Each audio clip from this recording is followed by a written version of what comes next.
Welcome to Grief is the New Normal. I'm Dr. Heather Taylor, a licensed psychologist and grief specialist, here to help change the conversation about grief and build community and connection while we all adjust to this new normal we are living in. This podcast is for you if you are grieving or if you are supporting someone in a season of grief. I'm glad you're here. Welcome, everyone. I am really grateful that we get to have this conversation today. Joining us is Erin Blechman, based out of Pittsburgh and Naples, Florida. And we're going to talk about some really vulnerable topics today. We're going to discuss child loss. We're going to discuss suicide. And we're also going to get to learn about Erin's amazing book. I just got to finish reading it, and it's so beautiful and intentional. I'm really excited. So, Erin, thank you for joining me today. Oh, thank you for having me. I'm so grateful to be here. So, Erin, I'd love to just hear a little bit about you, your story, and how you got into the work that you're doing. I am a wife and a mother, and I was fortunate to have two beautiful boys, Max and Sam. When Max was in high school, he started to have some health issues. They manifested in physical ways. And at the time, that's what we thought we were dealing with. But in retrospect, it was the beginning of his mental illness. He struggled for about 8 years with anxiety, depression. He was diagnosed with epilepsy and was hospitalized about 5 times for suicide ideation. We ended up losing him in the summer of 2020, right in the middle of COVID. And when I say it was the most devastating experience of my life, that feels like the most massive understatement. But even though we knew that suicide could be a potential outcome for him because of his history, we were still completely blindsided by his death. That summer that he passed away, I was really in a deep depression myself. I was encouraged by my therapist to start journaling to try to make sense of my thoughts and feelings. So I did. And those journal entries ultimately were compiled into a book. It's called My Unexpected Journey, Reflections After Losing My Son to Suicide. It was released in April of 2022, and I have been absolutely floored by the number of people that have responded to it. Parents who have lost a child, not just to suicide, but in a traumatic way. Parents who are struggling with children who have a mental illness and are just floundering with where to find resources and how to handle that, how to navigate that. After the book came out, I felt like I needed some additional resources. I became a certified grief educator. I offer online grief groups for bereaved parents that incorporate some education. So education was hugely helpful for me in understanding why I was feeling the way that I was feeling and understanding that what I was feeling was normal and natural and that there wasn't something wrong with me because I thought there was. Yeah. The only other thing I've done since losing Max is I have become a speaker.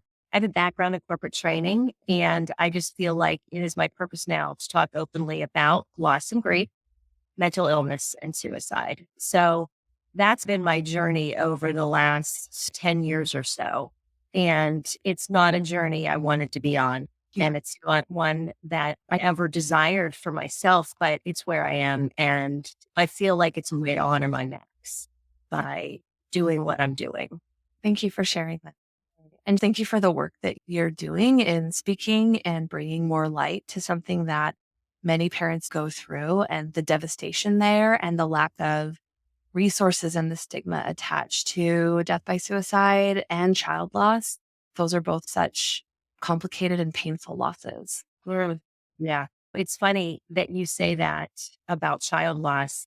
We still experience that now, but at the beginning, we were shocked at the way other parents responded to us, almost as if our loss was contagious. I didn't know that happened. I guess we were the walking epitome of every parent's worst nightmare.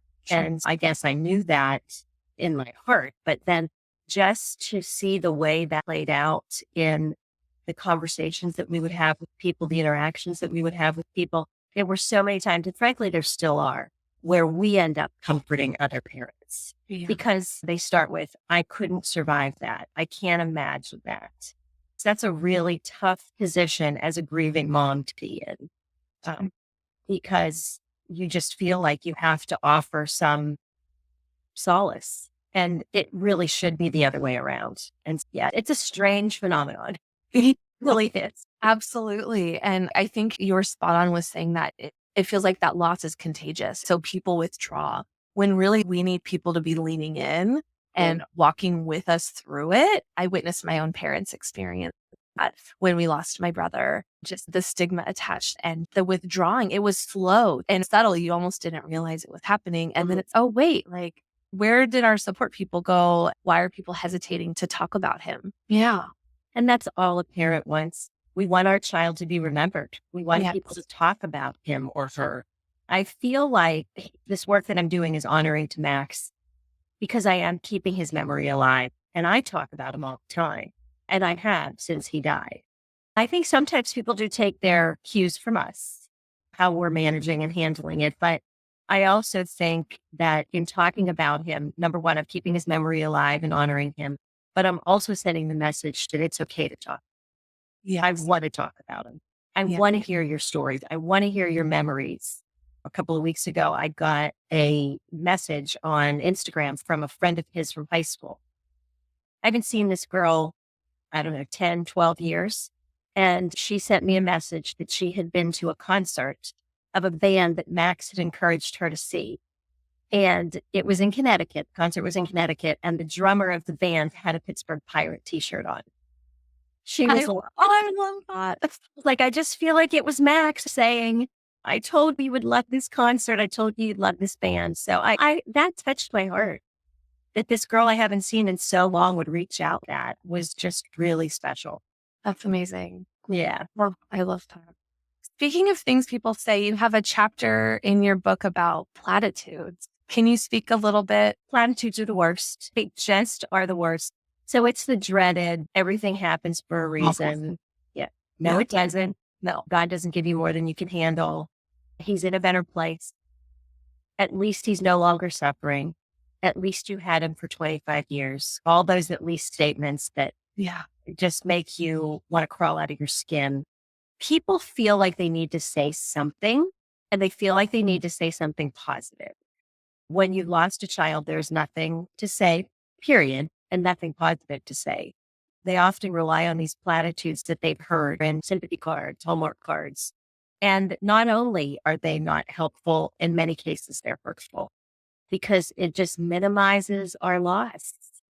It basically makes us feel ignored as grievers. And really, all we need is to have our pain acknowledged and witnessed. And those platitudes completely negate that. And I have been very open about that. Don't say those things to people that are grieving because you're going to hurt them. And people's intent is the exact opposite. Absolutely. They want to provide comfort. They want to provide just some love and support. And it has the exact opposite effect of their intent. And I just think we need to strike all of those from language around grief because it's just not helpful. I think it was Kate Bowler who said the best thing to do when somebody's going through a difficult time is show up and shut up. I love that. Yeah. I do because you need people around you. You need people's love and support, but you don't need empty words. You don't need unhelpful comments. Yeah. And at some point you do need to say something, but You can say, this sucks. This is the worst. And that's going to feel 10 times better than someone saying, well, at least you had. And I wanted more. It's like those platitudes can make us feel like, oh, this person's trying to put my grief at arm's distance.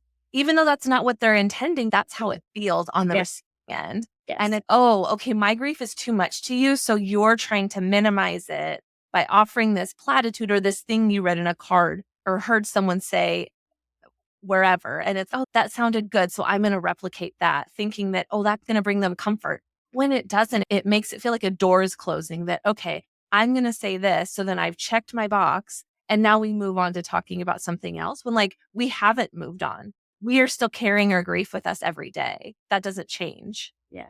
That's a great way to put it, Heather, is that a platitude is like closing a door. It's not opening up the conversation. It's shutting it down. Yes. Yeah. So I had a friend, and I can't remember exactly when this was in my grief journey, but she said to me, I see how hard you're working. And that was so just validating. Because at that time, and I write about this in my book, I felt like I was just throwing a bunch of shit against the wall to see what would stick. Some of it stuck, a lot of it didn't. But to have that acknowledged, because when you're on this journey, everybody feels like they're doing it wrong. To have your efforts acknowledged, to have somebody notice and comment on and not minimize it was so powerful. I You love know, and Grief is exhausting. It is hard work. And it even mentioned in your book some of the different ways that it shows up. We talk about that on the podcast, like the physical, the emotional, the mental, the social, the spiritual, behavioral, like all of that is impacted. You are working so hard trying to wrap your head around what happened. What does that mean for me now? What does that mean moving forward? Who am I now? What do I want? All of these big questions and things come up. And I'm also trying to support other people while I am in the midst of my own grief as well, because you have Sam as well, right? yes, yes. And your husband, yes. Yeah. And that's hard. That's really hard. One of the things, this was such a validating lesson to learn when I did my grief certification. After Max died that summer, I really didn't care if I lived. I began to understand his depression in a way that I never did when he was alive. And I just had this intense desire to be with him. And of course, when I had that desire, I'd be like, what is wrong with me? I still have Sam. I still have Bill. And to learn that yearning is part of grieving was so helpful. It's normalized all those feelings. I remember saying that to people. I just want to be with Max. And to see the horror on their faces when I said that caused me to stop saying it because I was scaring people. Then to learn that is really common when we lose someone we love was it now allows me to say to other parents, of course you feel that way. Of course you want to be with your son or daughter who's gone. That's just a normal, natural response to losing a child. Yes. That you carried in your body, that you raised, that you held and hugged and kissed. Of course, that's a normal response. So, yeah, I just think I had very little understanding of grief when we lost Max. I'd lost grandparents. That's just a whole different ball of wax. Sure. And so I had very little experience with and understanding of grief. So all of these things that I was feeling, I didn't have any background in. I didn't have any place to put them in my brain to understand them. And so I just think the education about grief is so important. Yeah. And that's why my certification was super helpful for me. That is part of what I hope to do through my book, to educate others. I've had several people who have said, I didn't lose a child, but my best friend did, or my sister did. And your book was so helpful in helping me understand how to relate to them, to understand what they were feeling, even if they weren't telling me. Yeah. So that's really gratifying too, is to know that there is a part of my book that is a resource for those that are walking alongside those that are grieving. Yeah. And you run grief support groups, right? Mhm. Specifically geared at grieving parents. Yes. So, Yeah. what would you say are some important things for parents to know who are in this space where they've experienced the loss of a child? Things that you hope to either learn through being part of a grief support group or that you wish you had known at the start of your experience? I think the biggest is that to be with other people who have experienced a similar type of loss is just so validating. Yeah. Bill and I didn't join a support group for about a year, and we didn't really even know that we needed one until we joined one. And then we were like, oh, okay, these are our people. These are the people that we could say anything to. And They speak the same language. exactly. Yeah. Exactly. There was actually a gentleman, this was one of the first groups, and he said, it's like we're aliens now and we speak a different language than everyone else around us. To be in a group with people who do speak the same language, I cannot stress how helpful, affirming, validating, and normalizing it is. Because as well-meaning as your other family and friends are, if they haven't experienced loss of a child, they simply can't understand. And you know what? In many ways, they don't want to because it's too hard. Yeah. Too hard. I think to just realize that being part of a group of people who have experienced the same type of loss is incredibly helpful and healing. I often say I did a lot. I had individual counseling. My husband and I had a marriage counselor together. I went on an antidepressant. We're both focused on exercise and health. But it wasn't until we joined that support group that I felt like we really started to heal. I say that to the facilitator, it was the single biggest factor, frankly, in our healing. So I would say that the loneliness that we feel as parents who have lost a child, because it's not very common anymore. It No. maybe at a point in history it was, but it's not now. Yeah. And it seems unnatural. It's out of order. And so we just feel so alone.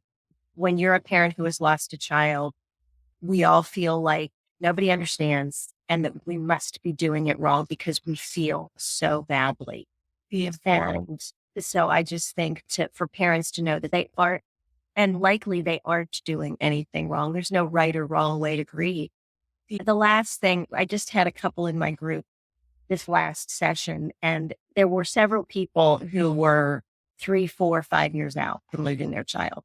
And the gentleman in this couple said, "You mean we're still going to feel this badly in 5 years?" And you could just see the horror on his face. Yeah. When you lose a child, it never goes away. Grief doesn't go away. Our capacity for other things just gets bigger. It just gets easier to carry. Yeah. But think that at some point in the future, it's going to be gone is just unrealistic. And I know I felt that way because you hear a year and you hear time heals all wounds. You hear all these things. And I remember getting to that year anniversary and thinking, okay, not only do I not feel better, in some ways I feel worse because all of the numbness and shock had worn off. And I thought, this is it, that I need to be shut away somewhere because this is just the way I'm going to feel for the rest of my life. And it wasn't until I really understood that, of course, it doesn't go away in a year. Yeah. And of course, time in and of itself doesn't heal that pain. So it just goes back to the grief illiteracy in this world. We don't like to talk about grief. We don't understand grief. And so we set these arbitrary deadlines or come up with these unrealistic expectations. And it really doesn't help. Yeah. I love that phrase, grief illiteracy. I think, yes, we want it to feel contained. We want it to feel like there's going to be a beginning, a middle, and an end because the pain is so acute and uncomfortable and it can feel really foreign. I don't like not feeling like myself. Who I was pre-loss, I can't go back to who that person was. Who I am post-loss is who I'm going to be moving forward because that person who brought out a side of me isn't here anymore. How do I reconcile that and figure out who I want to be now moving forward? How do I want to carry them with me, carry my grief with me? There's this great visual on Instagram where in the beginning, grief is like a giant garbage bag, lumpy and heavy, and that's what you're carrying around. As time goes on, it's a briefcase. You still use one hand to carry it. It's still part of you. And then eventually it's a crossbody bag where your hands are free, but you're still carrying it with you. It never really goes away. And I think that's so helpful. Like we learn to carry it differently through different seasons. And I remember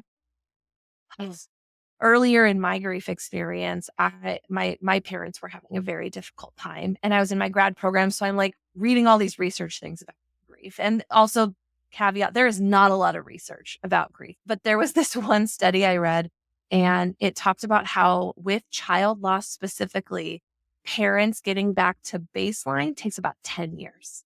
Wow. And that's not even like thriving. For those parents in the study, it was on average 10 years just to feel like consistent, grounded. And I was just shocked that it was that long, but also that makes sense. Like you had talked earlier, it's a death out of order and there's not a lot of context and it's not as common these days. Not that it made it any less painful decades ago when that was a more common experience. It was talked about even less back then. I thought that was interesting. I remember sharing that with my parents and they were like, okay, so we don't have to feel like we need to rush through our grief. I think that can be a freeing concept. I am forever altered. And even just for the people in the study, okay, so 10 years. And then they started to just feel more like who they were going to be. There was a settling in who they were now. um, but still grieving, still carrying their with them because it never goes away. No, it But doesn't. If I could just speak to that, you're forever changed. I remember having a conversation with one friend in particular where she said, I just want you back. It's going to make me cry thinking about it. But at the time, I couldn't verbalize that I was never coming back. yeah, I wasn't going to be who I was before. That is something you learn as time goes on. You are different. There's the before and there's the after. Figuring that out, because you pretend to be who you are, but I can't imagine how exhausting that would be. you know, You are forever changed. And that doesn't have to be a personal death sentence for you. It's just a change. We talked a little bit before this about the stages of grief. I had a real problem with the stages of grief, and I've come around a little bit because they're not supposed to be linear. They're not 5 simple steps. But grief expert David Kessler has added a 6th stage called meaning. That is not finding meaning in the death of your loved one, because we won't. I'll never find meaning in his death, but I can find meaning in my own life. yeah, After his loss, I do feel like that is where I've gotten to with my book, with my grief work, with my speaking. This is now my purpose. This is now my purpose on this earth, to talk openly about loss and grief, to help to increase understanding and reduce the stigma of mental illness and suicide. yeah, And that's a mission I take very seriously, because I feel like it honors my son, and it honors the life that he lived while he was here on this earth, and the ways that life could have been better understood and longer, frankly. yeah. Yeah. So in a similar vein, Robert Niemeyer, a lot of his work is on meaning making, making meaning from the loss. It's about reconciling, like, how does this loss change me? And what do I want to do with that insight awareness? And how do I make sense of all that for moving forward? And like you said, that's your mission now, is reducing stigma and educating about mental illness and suicide. And I think that's a beautiful legacy for your son. Yeah. This grief community is, first of all, I didn't even know there was a grief community. And now that I'm connected to so many people online through social media, there are just, I have a friend who says there are a bunch of badass women out there getting shit done after their kids pass away. And it's true. I've met women who have started foundations. I've met women who have written books.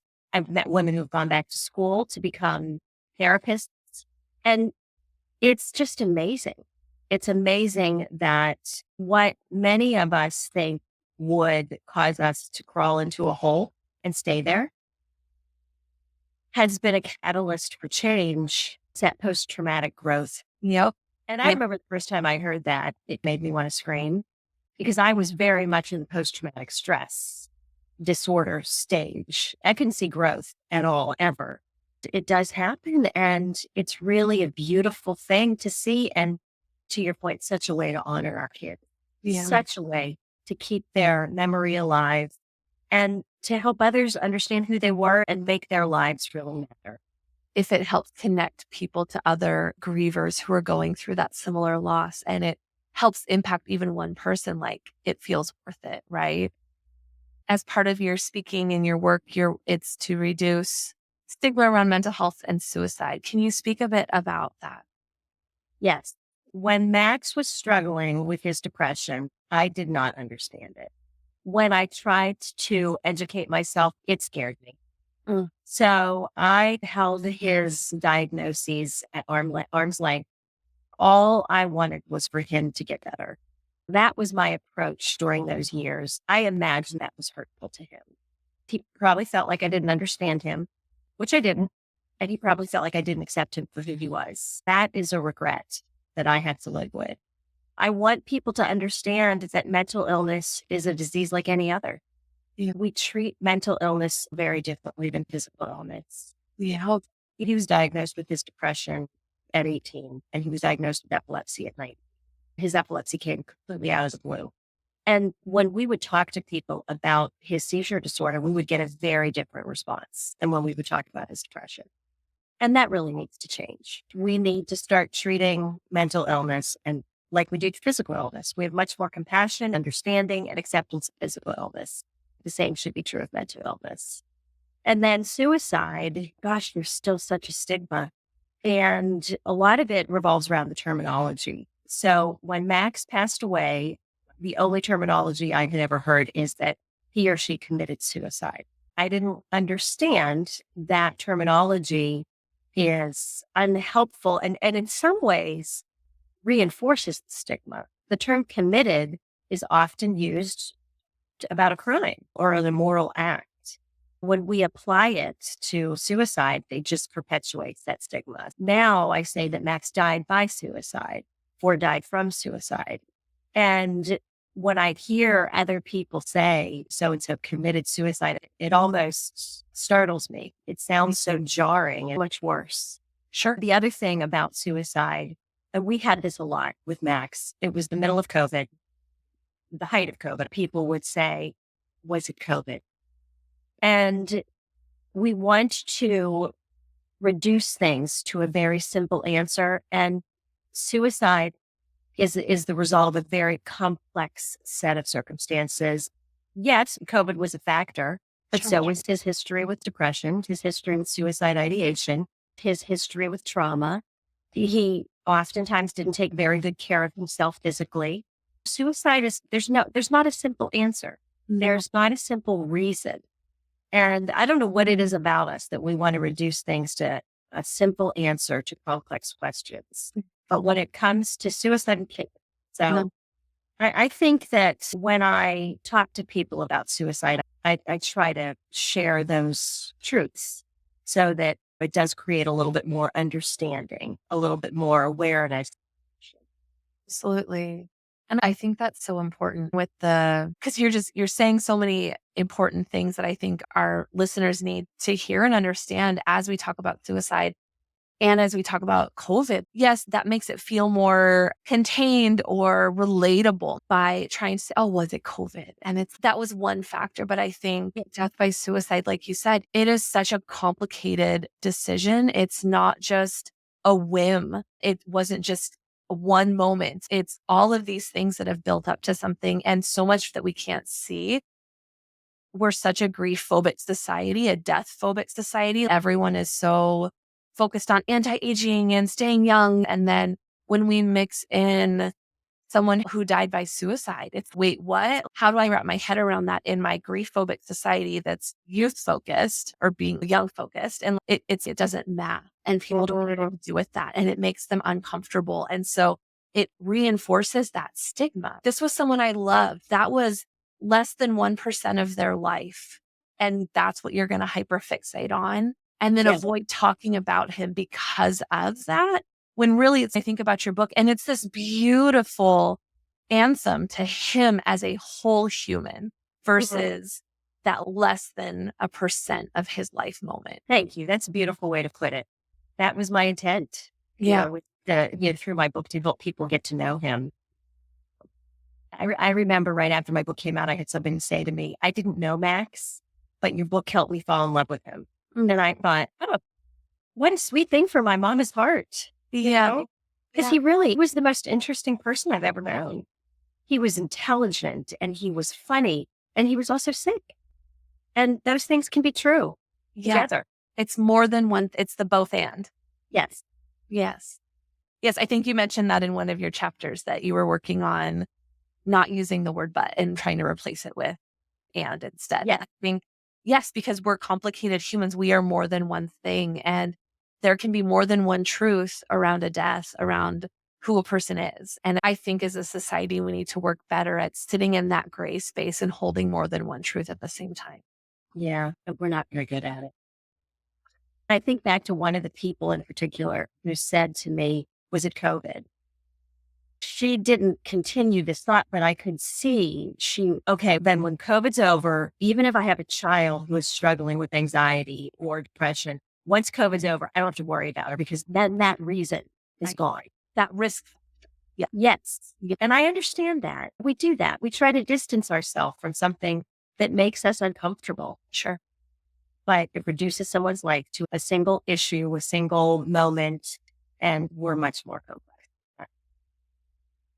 So, as we start to wrap our chat up, what do you think would be 2 or 3 important takeaways for listeners to know today, either about death by suicide or child loss?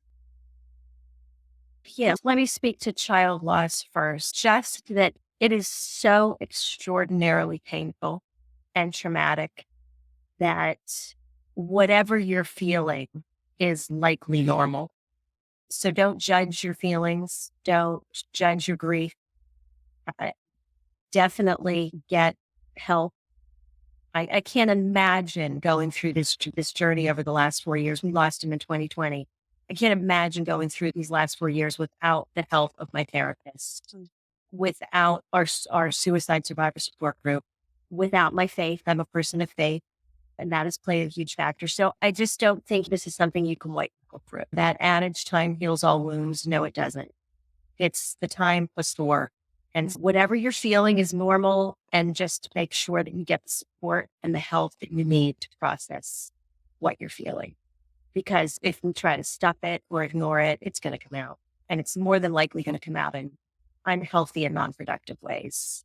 That's the first thing. And then when it relates to both mental illness and suicide, we need to be better at dealing with both of them. We need to be better at loving and accepting someone who has a mental illness, and also realizing that mental illness is often not a lifelong battle.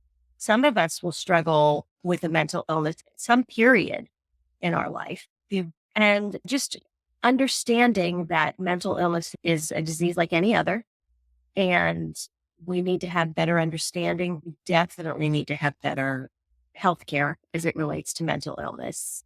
The accessibility is really very lacking. The hospital that Max went into when he was struggling with suicide ideation was basically like a prison. Mhm. It was a depressing, dark, horrible place. Yeah. When he would be released, he'd be there for 2, 3, 4 days, and then he'd be released. Okay, you're back to your regular life. It's just there's just so much. There's so much defeated with mental health care in the world. And then with suicide, just understand that it's the result of a complex number of factors. There's no easy answer, and how we talk about it matters. We can all help to reduce the stigma. And frankly, suicide is becoming more and more prevalent, particularly in the younger population. I think the most recent stats, and I don't know if I'm going to get these right, but it's like number 2, the age group of 15 to 34 or something. It even hits lower than that. There's this growing number of children between the ages of 9 and 14 that are taking their lives. Yeah. It's just horrifying. By not talking about it and by focusing on the stigma, we are perpetuating suicides. Yeah. I think we can do better. I know we can do better. Yeah. I don't know. There's so many things. It's hard to distill it. I know. Absolutely. But yeah, I would say that those are some things that I think I would want people to know about child loss, mental illness, and suicide. Is there anything we haven't touched on that you were hoping to speak to today? I don't think so, other than my Max. He was such an amazing person. He was such a creative and funny and smart little boy. And he became a creative and funny and smart older guy. I would love for people to continue to get to know him over the years and know what an interesting and wonderful person he was, and that the world definitely missed out on his absence. Share a fond story about that so that we as listeners can learn a bit more about him today? Oh gosh, I have a million. I was talking to a friend about this yesterday. Max is 3 years older than Sam, and Max was always very inquisitive as a little guy, and he was that way his whole life. He was a lifelong learner. I was pregnant with Sam, pretty pregnant with Sam. And so I was making dinner one night. My husband was coming home. I don't know if he was coming home from the gym or whatever, but he wasn't there. Max was playing on the floor beside me. He was almost 3 years old at the time. And he said, "Mom, how did the baby get in your belly?" And I said, "Mommies have eggs and daddies have seeds. And when the eggs and the seeds get together, it makes a baby." And he thought for a minute and he said, how about when my dad gets home, you show me how? At the time, when it's hard, oh my God, such a sweet story. And that just, in some ways, that's sort of, he was a deep thinker from a very young age. I just think that kind of captures his beautiful mind, his inquisitive mind, his intelligence, and also just such a sweet story. Erin, it's been such a pleasure getting to have this conversation with you today. And can you share a bit about how people can connect with you if they're interested in joining one of your support groups or if they can access your book? Can you share a bit about, or if you're on social media? Okay, so my book is available on Amazon and Amazon only. And it's my unexpected journey, reflections after losing my son to suicide. It is currently available in print only, but within the next couple of weeks, it will be coming out on Kindle. So I'm thrilled that I'll be able to expand my readership. There are beautiful illustrations and family photos. It's not available in other markets. I think maybe the only other market that it's currently available in as print is Canada, but the ebook will be available everywhere, which I'm just thrilled with. I have a website that is erinblechman.com, and it talks about my book, my speaking, my grief groups. So people can fill out an online form to get more information about the grief groups, when the next one is offered and what it entails. People can also follow me on social media at Erin Blechman. I'm on Instagram, Facebook, and LinkedIn. I'd love to connect with people. I'd love to hear people's stories. It really is my honor over these last 4 years to hear other parents' stories about their children, whether they've lost that child or whether that child is here but struggling, because I understand that worry and concern. I'd love to hear from people, hear their stories, and come alongside them in their grief. Amazing. I'll be sure to include all of those links in the show notes so that people can just click and access you. That'll be great. Listeners, thank you. Oh my gosh, thank you for being part of the conversation. And again, all the work that you do in helping with reducing the stigma and advocating and keeping Max's legacy alive. I think that's amazing work that you're doing. Thank you. And thank you for the work that you're doing, because it's so important to have somebody who specializes in grief the way that you do, but for clinicians in particular. So thank you for having me on the show. Thank you for the work that you do. Listeners, thank you so much for joining us today. Remember to be kind to yourselves, and we'll see you next time. Opening and closing music is provided by the Datacorns. Remember to follow along either through your favorite podcast platform or on Instagram at Grief is the New Normal. If you are interested in collaborating, organizing speaking engagements, or you'd like to be a guest on the podcast, please feel free to reach out at hello@griefisthenewnormal.thanks.